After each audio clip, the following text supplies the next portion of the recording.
ako ay galing bilibid, ay nagalit ang tatay ko.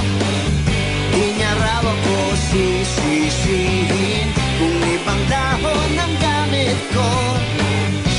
Sibuyas at kalabasa, kamatis, bawang, mustasa.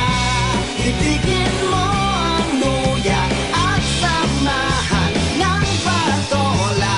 La, la, la.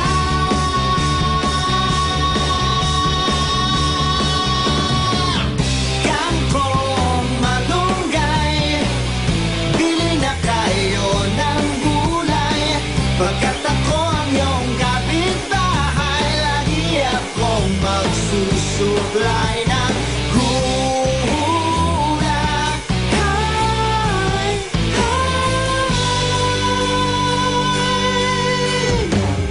Di na po kayo mabibitin dahil loaded naman ako.